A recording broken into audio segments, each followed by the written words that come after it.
Napadayo na naman po tayo dito sa may Herrera Street, Tayuman at makikita lang po ito sa harap ng SM San Lazaro at ito nga po ang Kiazi's Chow Fan.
Po bang sa halagang 45 pesos ay makakain ka na?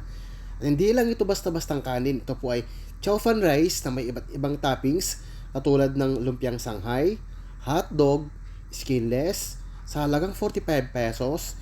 Meron din po silang siomai sa halagang 50 pesos, spam sa halagang 45 pesos. Meron din po silang Hungarian sausage sa halagang 60 pesos at ang pinaka-best seller nila ang chicken fillet sa halagang 55 pesos. Sa sarap po ng chow fan nila na may iba't ibang toppings, meron din po silang free only mineral water. Alam niyo po bang ang chow fan nila ay walang halong pork? Dahil minsan nga daw po may mga bumibiling kapatiran nating mga Muslim.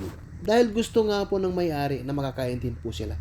Alam niyo po bang halos kasing sarap ang chow fan nila sa kilalang fast food dito sa Pilipinas na galing China? Dahil kitang-kita po natin habang niluluto ito at hindi tinipid sa sahog.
Sa Kiazi's Chow Fan dito sa Herrera Street, corner and Mission, Santa Cruz, Manila. Ang bestseller nga po pala namin dito is chicken fillet Hungarian.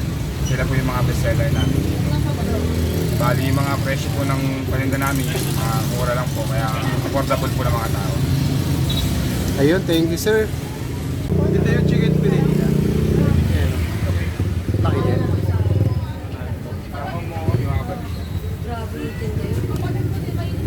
Ito na naman yung pinakahintayin natin sa lab. Tiki Mantay. Ay, kung muna dati ito. Ang kika gabi. May nagsawa. Harap? Tikman naman natin yung chow fan. Soft drinks? Soft drinks. Masarap siya.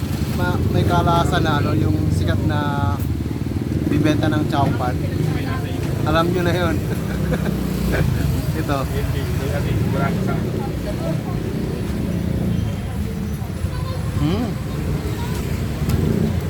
Tama mo ng chicken. Kilala ko, baby.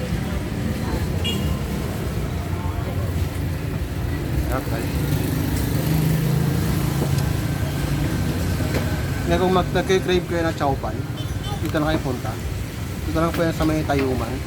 Trap lang po ng SM San Lazaro. At tabi lang po ng sikat na grilled burger. Medyo sauce. Dalawang chow pan. Kahit wala po isang sausawan, malasa na siya. Ito po pala yung Hungarian. Napayata ko lang siya yung Hungarian. Ayan. Pinutol ko lang to guys. Buo naman to siya. Kaya lang pinutol ko. Pan na lang din natin.